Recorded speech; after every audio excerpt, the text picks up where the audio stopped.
in life, my mother taught me an important lesson about perspective. My mother was raised in poverty. She grew up in a coal mining camp in Harlan, Kentucky. It was exactly as you would imagine. There was a company store where you could only buy things on credit, a one-room schoolhouse for all the kids of the community. No indoor plumbing, only outhouses. I can remember I got in trouble in middle school. I got caught sneaking out to go roll a friend's house. You might remember this, where you put toilet paper in the trees of a friend. And in my fully defiant 13-year-old self, I said to my mother, "Come on, Mom, didn't you ever do anything like this when you were a kid?" And she patiently reminded me that growing up, her toilet paper was the Sears Roebuck catalog. Now, my father, he grew up very differently. He came from money, he came from the city, and with his family came high expectations. I can remember visits as a kid. My parents were always talking about my good grades or my sister's extracurricular activities. We were asked what careers we wanted to pursue. Now, my father adored my mother, but I always had the sense from his family that they did not think my mom was good enough.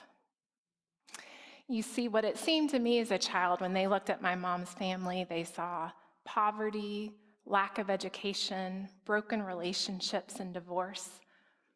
But the thing is, when you look with eyes of judgment, you miss out. Yeah, my mom's family had a scarcity of things, but they had an abundance of love. When we would go visit as children, you never left the house. The main stage was the kitchen table or the living room.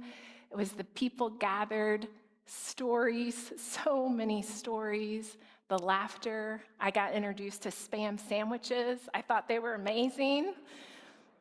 And inevitably, at some point in a visit, I would crawl onto the couch or a comfy chair, and I'd fall into this deep sleep.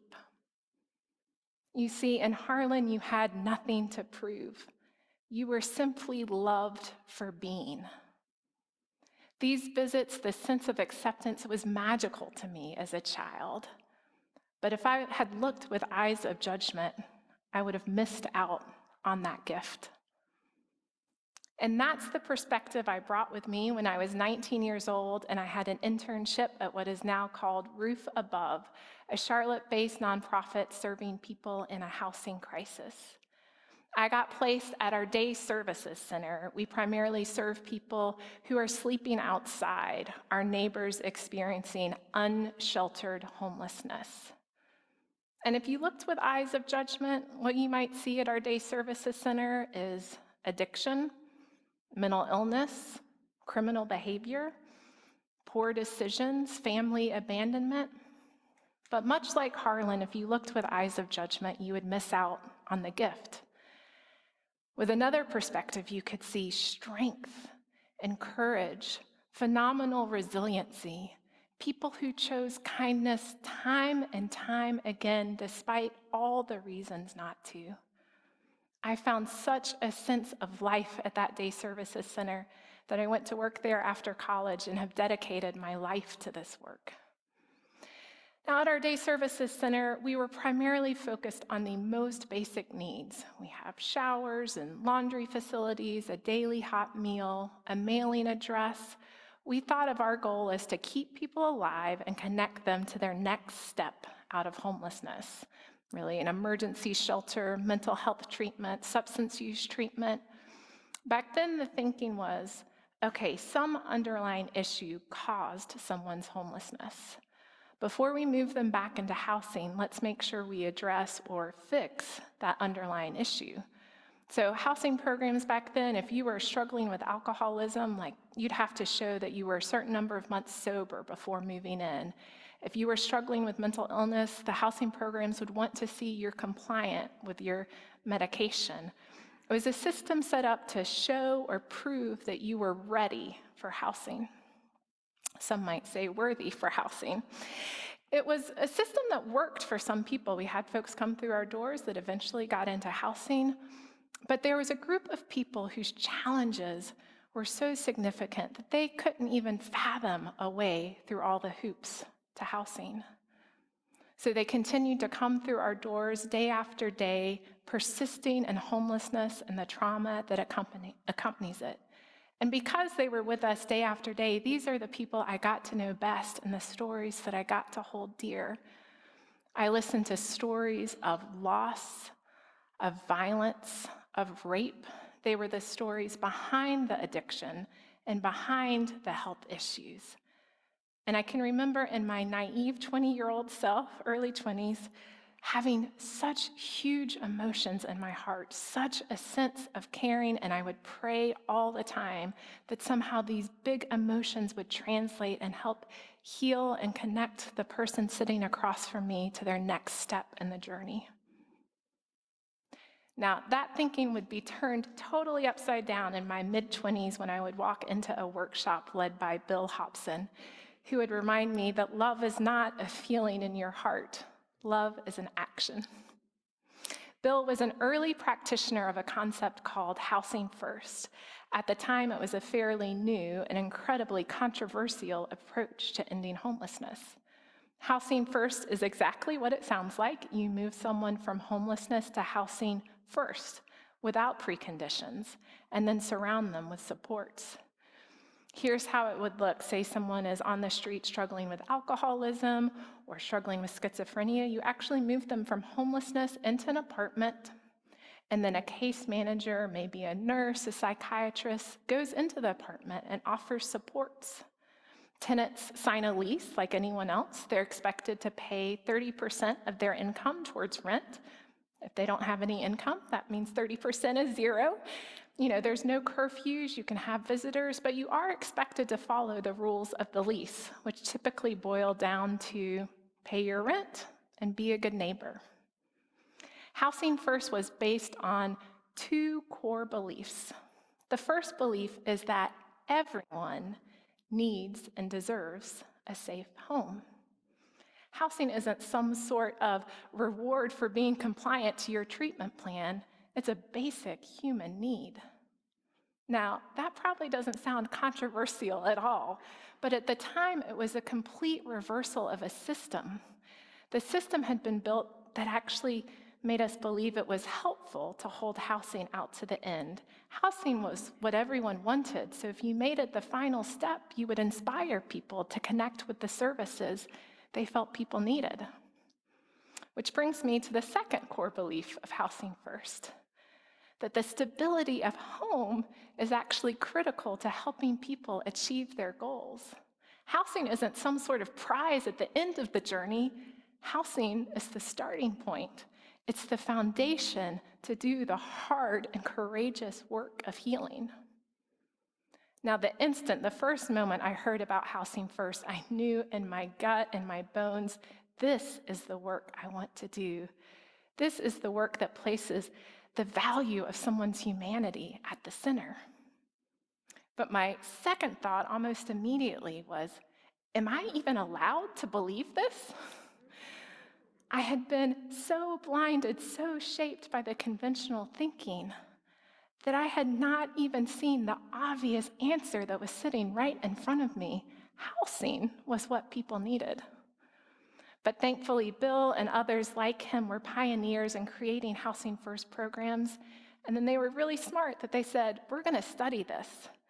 Housing First might have been controversial, but through all the studies, it was shown incredibly effective. When you compare the Housing First approach to the traditional approach where people earn their way to housing, you found that Housing First was actually more effective. One of the key early studies found that after 5 years, 88% of people in Housing First programs remain stably housed, compared to less than half at traditional programs. And what I find really interesting is when you look at substance use and mental health symptomology, you actually had very similar outcomes, which meant in Housing First programs, even when you didn't require treatment, people were choosing to do that work. But the research that really got people's attention was that Housing First didn't just benefit the person moving from homelessness to housing. It benefited us all. Let me tell you the story of Charles to explain what I mean. Charles was born in a mill town in South Carolina. His father was a drinker, and as he put it, was friendly with the whip. He would become incredibly abusive to Charles when he drank. Charles was determined he would be different. He left home early, he married young, he started a family, and he found this little piece of solace from the trauma of his childhood. And as I've seen happen sometimes, when you get that little bit of stability, those memories you've been trying to keep away, to tamp down, come back to you. And Charles did the thing he saw his father do to numb his pain. He reached for alcohol.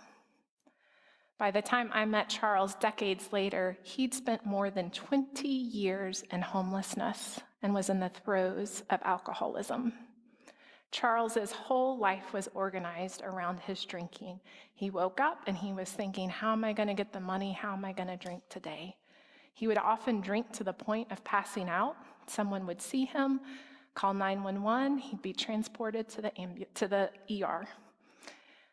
He spent months as the top user of ambulance services in our entire county. In the ER, he'd spend a few hours, sleep it off, he'd be out the door as the sun rose. So I started getting up really early to go to the ER to talk to Charles about housing first. He was unaccustomed to receiving visitors at the hospital, but was a very gracious host. I remember early on this one morning, I'm not an early riser. I'm like barely awake. We're leaving the hospital to walk to my car. I'm kind of stumbling, groggy. Charles is walking with such enthusiasm. It's almost like he's skipping. I was like, Charles, what's up with all this energy? He said, I get an extra pep in my step when I feel like people care. And it was hard not to care about Charles. He was a light, this huge personality who loved laughter. He likes to say, some people make sandwiches, I like to make a funny. He was the type of person who always asked about you before, sharing about himself. He would break unexpectedly into song, and somehow other people would just join in. I asked him once, Charles, how did your heart get so big? He paused and responded somberly, I guess it's all the suffering. Charles was skeptical when I told him we wanted to move him into an apartment, and he was not alone. I remember telling an emergency room doctor about our plans. He sneered, the only way Charles will ever stay in housing is if you put wild Irish rose in every single cabinet. Having watched Charles cycle in and out of the ER, his sight had been blinded by judgment. But what I find so compelling about Charles's story, it was not the housing itself that transformed his life. It was simply the hope of housing. You see, as Charles's move-in date to his apartment got nearer, he began to finally believe that his life was somehow actually going to be different. And it made him think differently about his current context. Charles did the thing that the hospitals and courts had been asking him to do for years. He checked himself into treatment for alcoholism. And that was how his more than 20 years of homelessness ended. It wasn't because we told him, you have to do this. It wasn't because we said, hey, you get this prize if you do this. It was because we said to him, you, Charles, are worthy of housing. Come as you are. I imagine he felt something like I felt on that couch in Harlan years ago. You have nothing to prove. You are loved simply for being. And of course, housing dramatically transformed Charles's life. He had a key in his own place, but it transformed the life of this community as well. You see, Charles was no longer passing out drunk, which meant there were no ambulance rides and no ER visits, no arrests for things like open container, and all of that has a community cost. Study after study of Housing First shows the community benefit of housing people. At Roof Above, when we opened our first Housing First apartment community, 50 tenants agreed to allow us to study the impact of housing on their lives. We compared the 2 years before they moved into housing to the 2 years after.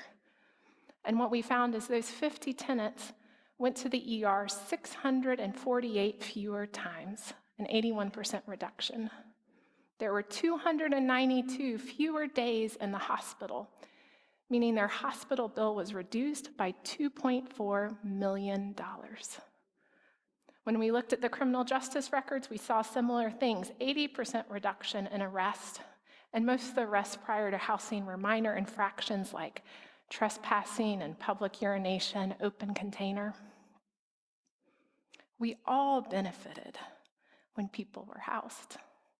I like to think of that as God's economics. When we value and honor the humanity of someone else, it's not just them who benefits, but us. Dr. Martin Luther King Jr. said, we are all caught in an inescapable network of mutuality. What Housing First has taught me is the same lesson that I learned in Harlan all those years ago. On the other side of judgment, there are great gifts. Housing First is now widely accepted as a best practice of ending homelessness, but I don't think we're done learning all that it has to teach us. Where are we being called today to look beyond judgment, and where do we all have the opportunity to be transformed? Where are we like that ER doctor where disappointment has led to cynicism and we can no longer see the hope of transformation? Where are we like the naive Liz in her 20s, feeling these huge feelings of care and compassion and somehow missing the obvious answer that's right in front of us? Where are there still systems that need to be transformed, reversed, where we put the value of humanity at the center? I think about our criminal justice system. We know that when people leave jail or prison, if they have a stable home and employment to return to, they are much less likely to go back. And yet we allow for a system that puts barriers between them and housing and employment. I think about the disease of addiction and how it is ravaging our communities. In 2020, nearly 100,000 people died of drug overdoses. All that lost human potential and that immeasurable grief that accompanies it. We know that our approach to the disease of addiction is not working. But will we have the courage to go to the other side beyond judgment and put the value of someone's humanity at the center? My friends, we are an imperfect people. We might wish that were not true. We might draw all sorts of lines that help us feel more pure. But we are a broken people. If we stop running away from that fact, if we start really seeing and embracing the complexity, the strength and resilience of another, there is a life beyond judgment that benefits us all. Thank you.